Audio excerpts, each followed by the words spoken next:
prests, the first stage rocket engine ignites, quickly propelling the missile into the sky.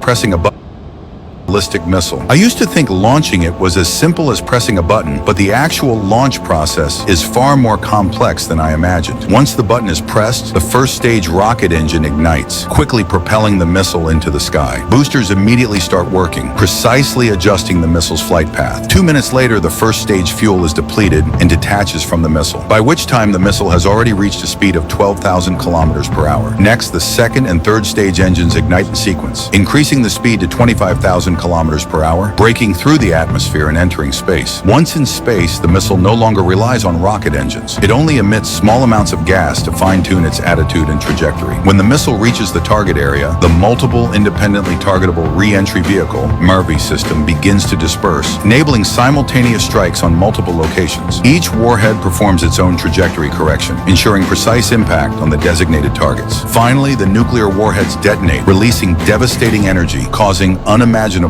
destruction. This is an intercontinental ballistic missile.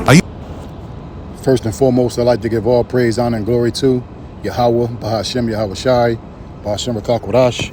Double honors to the apostles, the elders, the bishops, a great millstone. Peace, blessings, and salutations to the hopefully elect and the sincere Akiyam, pushing his word, risking their lives and their freedom to do so. Your brother Mayam coming to you with another lesson. What we just now witnessed was basically Esau's sword being perfected to the point where he could shoot it up into the atmosphere, outside the Earth's atmosphere, and then come down with great force and power, man, and basically destroy kingdoms, man. And we living in a time where the prophet Joel, his prophecies is coming to pass. Because if you've been watching the news, you can see that Iran and Israel is in a heated conflict, and Iran has basically been pelting Israel with those missiles without the nuclear warheads. He's shooting ballistic missiles, but they're not really causing that much the damage because they don't have the nuclear warhead at the tip. But eventually, that's what the war is going to lead to, nuclear destruction, and America being the #1 target of those weapons. Because the scriptures speak about America, aka Babylon, is going to be pelted with thermonuclear missiles from sea to shining sea. And this is what the prophet Joel was breaking down in this chapter right here. It says, Joel 2 verse 1, blow ye the trumpet in Zion, and sound the alarm on my holy mountain. Now the trumpet can be used for celebrations, for solemn assemblies, and also for war. And this trumpet is being blown for war, to alert the children of Israel who have been scattered through the four corners of the earth, mainly here in America, that danger is coming. It said, blow ye the trumpet in Zion, and sound an alarm on my holy mountain. Let all the inhabitants of the land tremble, for the day of the Lord cometh, for is nigh at hand. So contrary to popular belief, the Christian doctrine, has basically polluted the people's minds into believing that Jesus is coming back with palms in his hand, and anybody that said they love him is going to be saved. But that's not scriptural. It says, for the day of the Lord cometh, for is nigh at hand. A day of darkness and of gloominess. A day of clouds and thick darkness. You see, when you read Revelation of the first chapter and the 7th verse, the scriptures talk about, behold, he cometh with clouds, and every eye shall see him, and they also which pierced him, and all the kindreds of the earth shall wail because of him. You see? It's not going to be a good day when Yahweh Shem Yahweh Shai crack those clouds to establish his throne on earth. It's not going to be a good day. The only people that's going to be comforted in that time is the elect. Because when you read Matthew the 24th chapter, it talk about he coming to gather the elect from the four corners of the earth. Let me get it real quick because I don't want to butcher it, but Revelation, I think it's 24 and 31. Revelation 24 and 31. It says, I'm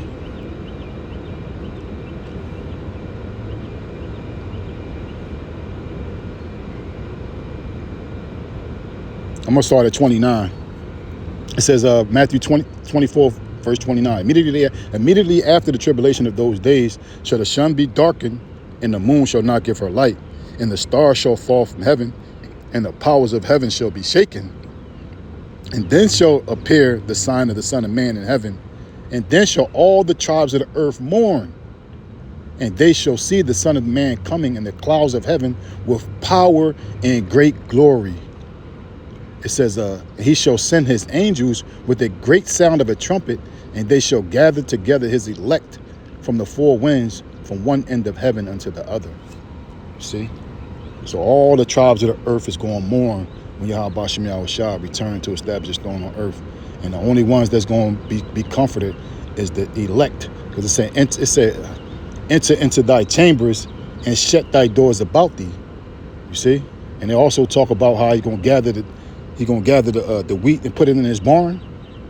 That's basically putting the wheat inside a safe place. Say, enter thou into thy chambers and shut thy doors about thee, and hide thyself for a moment until the indignation be overpassed. Past what indignation?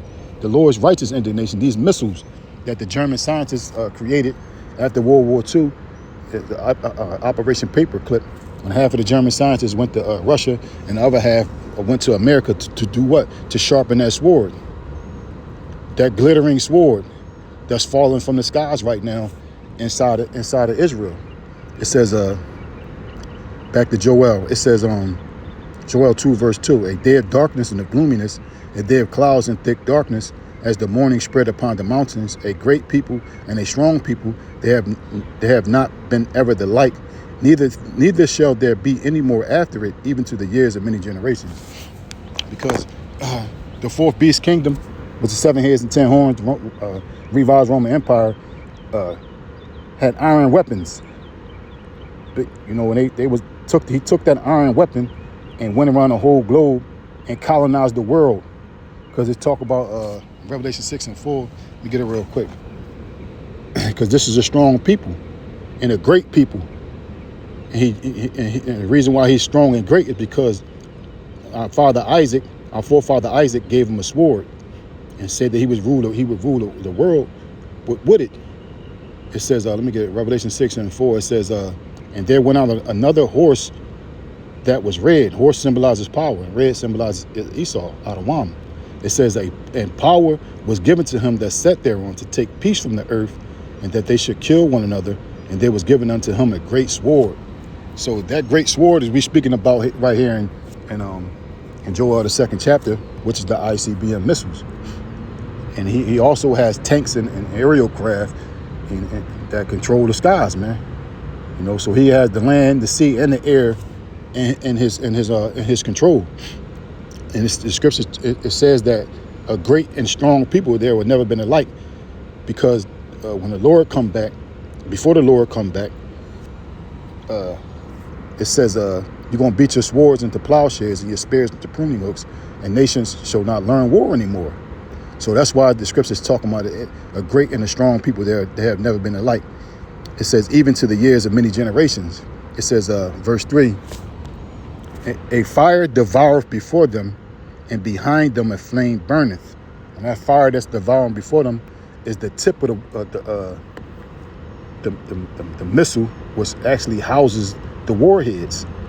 And the flame that burneth behind them is the propulsion system that pushes the missile up into the atmosphere and guides it so it can come down and wherever place is targeted at. You see, that's why I say a fire devoureth before them, and behind them a flame burneth. And this is what Joel saw thousands of years ago in a vision. It says, the land is as Garden of Eden before them, and behind them a desolate wilderness. Because before Columbus stepped this bloody foot over here, you know, our brothers Gad and Reuben and Issachar and the rest of the tribes were here in the Americas, basically living off the land, drinking out of the rivers and eating and killing what they eat. You see, so this land was paradise before Columbus came over here. And it's going to be, after the missiles hit this place, it's going to be a desolate wilderness. You see? And nothing shall escape them. It says, verse 4, the appearance of them is as the appearance of horses, and as horsemen shall they run. Now, I've been on TikTok for the last 2 weeks, and I've been watching multiple videos of basically those horsemen running in the sky, because that's what Joel likened to the missiles to, seeing horses running in the sky. Now, if you could picture 20 horses running, behind their feet is going to be a trail of smoke if they run in the dirt. So that's what Joel saw in the sky, and he likened it to a bunch of horses running, and with a trail of smoke coming from behind it. It says, like the noise of chariots on the top of mountains, so shall they leap. Now I remember I was in the mountains at a vacation spot, and a military fucking jet came past the mountain, and it felt like the world was shaking and everybody hit the floor. That's why it says like the noise of chariots on top of mountains, so shall they leap. And if you ever watched Top Gun, when Maverick buzzed the tower and the lieutenant spilled coffee on him. So when those missiles are in the sky, you're gonna feel it vibrate through your spirit. That's how loud it's gonna be. That's how fast they're gonna be traveling. It says, like the noise of chariots on top of mountains, so shall they leap. Like the noise of a flame of fire that devours the stubble. So when you burn dry wood, it crackles. You see, so you're gonna hear crackling in the sky. It says, as a strong people set in battle array, they're all gonna be in formation. It's gonna be a trail of missiles in the sky, making a bunch of noise, man. It says, before their face, the people shall be much pain. All faces shall gather blackness. Now the elder Gabar Yahweh from Hawaii, I don't know if it was like 5 years ago. It was like a false alarm in Hawaii where they basically alerted the people saying take shelter because the island is about to get bombed.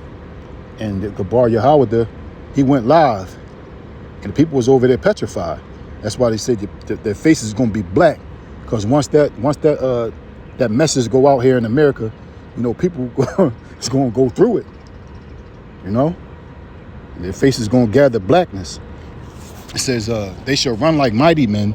They shall climb the wall like men of war. They shall march everyone on his ways. They shall not break their ranks. It says, neither shall one thrust another. They shall walk everyone in his path. And when they fall upon a sword, they shall not be wounded. So there's no missile defense system. There's going to be no Iron Dome or no Golden Dome. It's going to be able to stop these missiles, because the Lord Spirit is going to be on these missiles, and you know it's going to reach its target, man, because it's prophesied. And prophecy must come to pass, man. You know, we have a more sure word of prophecy. You see, we living in those times, man, where these prophecies just jumping out the pages, and we should be excited, because Esau is the end of the world, and Jacob is the beginning of it that followeth.